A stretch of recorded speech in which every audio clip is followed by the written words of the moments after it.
Thank you for joining me again as we continue our Black History Month video series featuring Black educators in the Bootheel. My name is Mary Ann Wright, and I'm a 4-H area educator and assistant to the regional coordinator for Lincoln University Cooperative Extension. This program is led by some of the teens that participate in our Lincoln 4-H program. Today's interview is being led by Miss Reggi Ford. Hello, I'm Reggi Ford, and I am a senior at Hayti High School. It is my pleasure to introduce Mr. Dominique Robinson. Hi, thank you for letting me interview you today. No problem at all. So, I have a couple questions for you. Okay. So the first one, just tell me a little bit about yourself and your position. I'm the Hayti Assistant High School Principal. I've been here for 6 years. This is my 6th year at Hayti High School. I was actually born and raised in Hayti. Went to school at Hayti as well. Graduated from Hayti High School.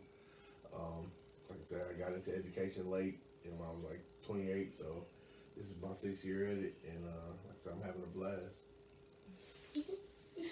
All right. So, other than your role of being an assistant principal, like, what additional roles do you have? I do several things. I help supervise, of course, at the games and at other extracurricular activities. I help drive the bus sometimes. I used to help coach football. So I do a lot of things around here. Like I said, anything that the school needs me to do, I try to pitch in and help. Right.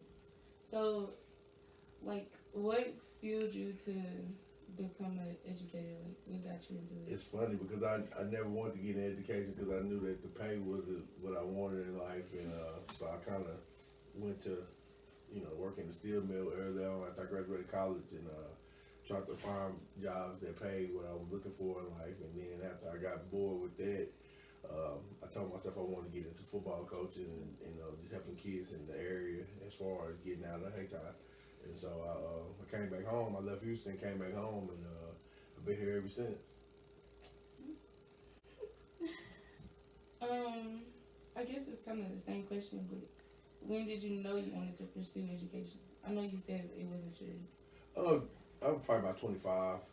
It took me a while to figure out that my heart was in, coaching football and helping kids go to get to college or get into the workforce. Right. So I think about around 25, it took me that long. Okay, so is there like a mentor or somebody that you would say encouraged you to get into this?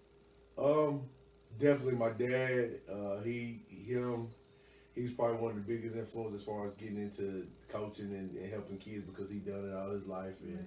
you know what I'm saying, just watching him do it, it kind of already was in me as a kid. And then also my football coach, Coach Jackson, Sean Jackson, I talked to him a lot about getting into coaching. So those two guys definitely influenced me to maybe want to get into this field. Okay. I guess this don't have to be anybody like around you, but who are your biggest influences? Definitely my parents, my mom, my dad. Just the toughness they taught me as a kid, the discipline, just no tolerance of anything, and just the love and support they gave me all through my life. Even when I did wrong or even when I did right, they always supported me and also taught me, I could do better, and they pushed me hard.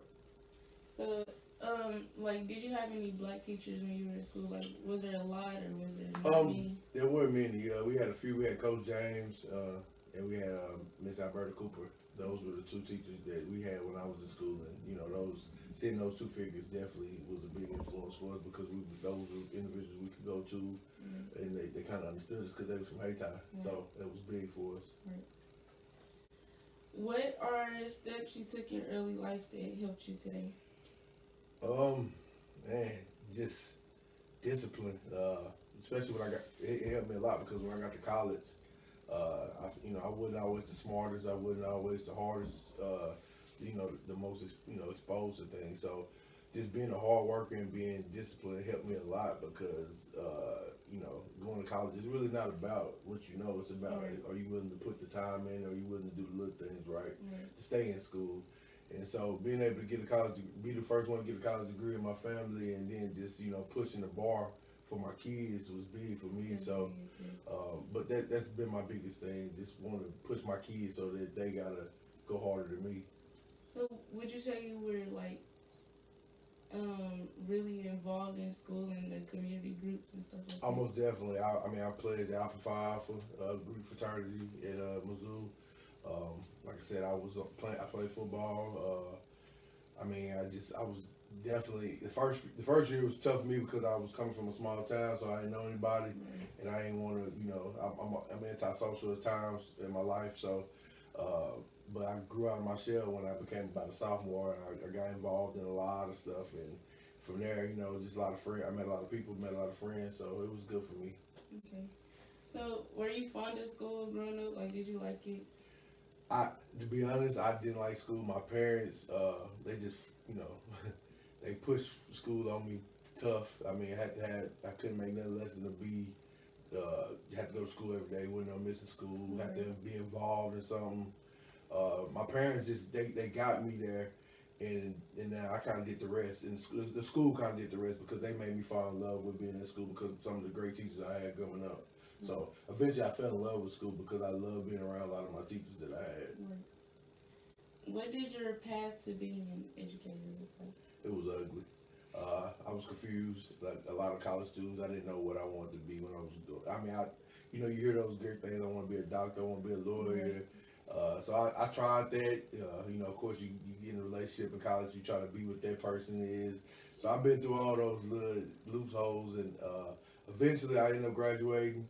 And like I said, I still didn't know what I wanted to be, so I went and got a job working in Nucor and then working in other steel mills, and then I finally got the courage to take on the challenge of being able to help kids. So I went and got my master's, and then I got my specialist, and of course working on my doctorate now. So the path for education is not where you start, it's how you finish. So right.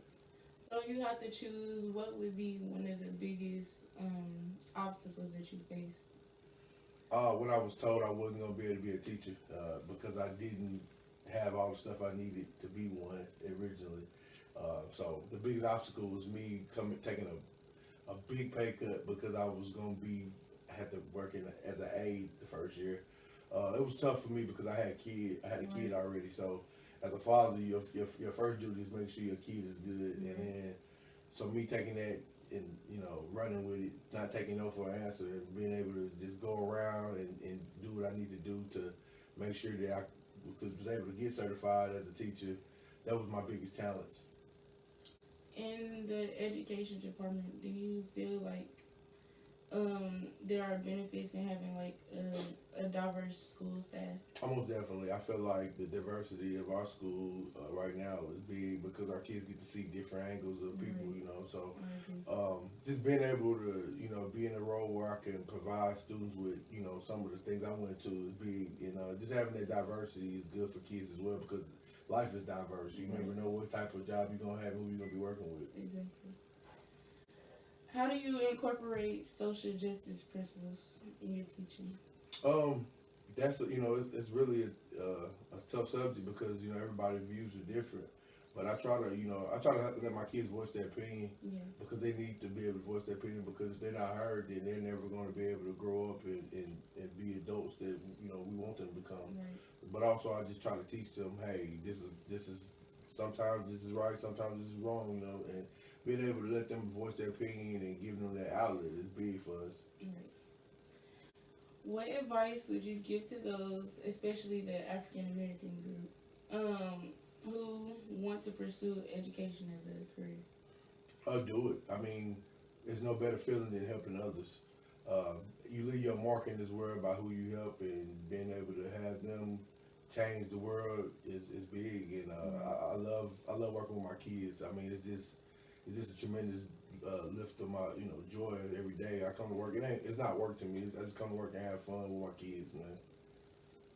Are there any specific things that you do to be a role model to the African American youth? I just try to lead by example. I just try to put kids in all races and forms into the best position where they could be the best people in the world. And like I said, my biggest challenge is changing kids' mindsets and also providing them with the support that they need and the answers that they need.